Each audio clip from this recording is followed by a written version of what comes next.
दोस्तों ये हमारा डिफरेंशियल इक्वेशन का क्वेश्चन है। देखो क्वेश्चन क्या है, y is equal to x sine x, और हमको ये प्रूफ करना है। ध्यान में रखो, ये प्रूफ करना है हमको, ये लाना है, ये चीज़ ध्यान में रखो, ठीक है। और दिया हुआ क्या है हमको, ये दिया हुआ, तो जो दिया हुआ इसको नीचे लिख दो। दिया हुआ से कुछ और बनाना है, दिया हुआ से ये बनाना है, तो जो दिया हुआ है उसको पहले ले लो, x sine x, y is equal to x sine x. इसको मैं पहली इक्वेशन दे देता हूँ, मतलब ये है कि y जो है वो x साइन x के बराबर है, ठीक है। अब हम लोग क्या करेंगे, डिफरेंशिएट करेंगे y, ऊपर वाला जो पहली इक्वेशन है डिफरेंशिएट करेंगे विथ रिस्पेक्ट टू x से। किससे, विथ रिस्पेक्ट टू x से। तो y को मैं डिफरेंशिएट करूंगा तो वो y डैश हो जाएगा, क्योंकि पहला डिफरेंशिएट करने के बाद वो y डैश हो जाता है, ठीक है। हाँ, x साइन x। अब यहाँ पर दो पैरामीटर है, x है और साइन x है, ठीक है, दो फंक्शन। अब कैसे करोगे आप यहाँ पर x साइन x, तो डिफरेंशिएशन ये कहता है जब दोनों मल्टीप्लाई में आए तो इसको क्या करना, पहले वाले को एज इट इज़ लिखना, दूसरे वाले का डिफरेंशिएट करना। साइन एक्स का डिफरेंशिएट क्या होता है, कॉस एक्स, फिर प्लस लगाना। अब जो पहले वाले को तुमने एज इट इज़ करा था उसका डिफरेंशिएट करना है, एक्स का डिफरेंशिएट एक्स के साथ 1 होता है, और जो दूसरे वाले का डिफरेंशिएट किया था अब उसको वैसे के वैसे लिखना, साइन एक्स।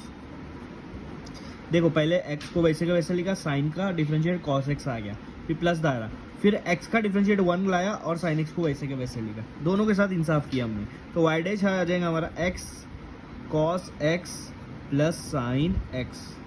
अब मैं इसको ऐसे लिख दूंगा, y dash is equal to sine x पहले लिख देता हूँ, sine x plus x cos x। चाहे 1 + 2 लिखो या 2 + 1 लिखो, आंसर 3 ही आने वाला है। जो ये हमारा सेकंड इक्वेशन आ जाएगा, ठीक है। अब इसके बाद क्या करना है, अब देखो हमको क्या बनाना है, y dash into x, y dash into x, तो मतलब सेकंड वाली इक्वेशन में x से मल्टीप्लाई करना है। सेकंड इक्वेशन जो है आपकी उसको मल्टीप्लाई करो, multiply second equation with x by x और विथ x जो भी होगा, x से मल्टीप्लाई करेंगे हम लोग। अब y डैश को मैं x से मल्टीप्लाई करूँगा, x y डैश हो जाएगा, ठीक है। इधर भी x मल्टीप्लाई कर दो, इधर भी x मल्टीप्लाई कर दो। यहाँ पर सिर्फ साइन x है तो वो x साइन x हो जाएगा, यहाँ पर x cos x है तो ये हो जाएगा x स्क्वायर cos x। ये क्या हो जाएगा, x स्क्वायर cos x। ये हो गया x y डैश।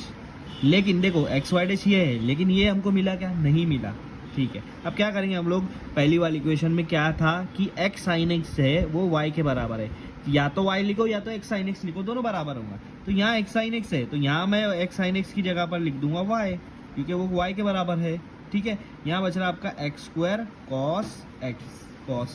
अब मुझे एक बात बताओ, ट्रिग्नोमेट्री आपने पढ़ा है तो cos स्क्वायर x, ये इसको आप इस तरह लिख सकते हो 1 माइनस साइन स्क्वायर x लिख सकते हैं ना, ट्रिग्नोमेट्री आइडेंटिटीज में आता है ये।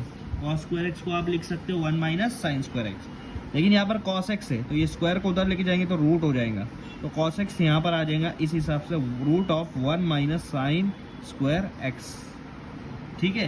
तो cos x की जगह हम लोग यहाँ पर लिख देंगे root of 1 minus sine square x, simple सा कंसेप्ट। अब x y dash is equal to y plus x square. अब मैंने आपको क्या बताया कि पहला वाला इक्वेशन क्या है, पहला वाला इक्वेशन पे ध्यान दो, पहला वाला इक्वेशन है y is equal to x sine x. तो अगर मैंने x को इधर लेकर आया तो ये हो जाएगा y upon x is equal to sine x, मतलब साइन x की वैल्यू क्या हो जाएगी, y upon x, sine x की वैल्यू क्या हो जाएगी, y अपॉन एक्स। याद रखो, तो ये रूट यहाँ ऐसा का ऐसा लिखो, 1 माइनस साइन एक्स की वैल्यू हो जाएगी y अपॉन एक्स, और उसके ऊपर स्क्वायर, इसलिए स्क्वायर लगा दिए साइन के ऊपर, ठीक है। तो यहाँ हो जाएगा x y dash is equal to y plus x square root of, अब क्या करेंगे हम लोग, ये दोनों को वाई स्क्वायर दोनों को लगा देंगे, दोनों को दे देंगे। अब क्रॉस मल्टीप्लाई होगा, इसके कोई नीचे कुछ नहीं, मतलब 1 होगा। तो x y dash is equal to y plus x square root of, ये दोनों को मल्टीप्लाई करेंगे, एक्स स्क्वायर आएगा minus y square upon x square, cross multiply जिसको हम लोग बोलते हैं बटरफ्लाई मेथड। ये फिर एक्स वाई डैश बचा, वाई प्लस एक्स स्क्वायर, अब ये रूट देखो आप, x square minus y square, और नीचे वाला भी रूट में आया तो रूट और ये स्क्वायर कैंसिल हो जाएगा, तो आपके पास नीचे बचेगा सिर्फ एक्स। क्या बचेगा, सिर्फ एक्स, क्योंकि वो रूट के बाहर आ गया, रूट के अंदर स्क्वायर में था, रूट के बाहर एक्स हो गया।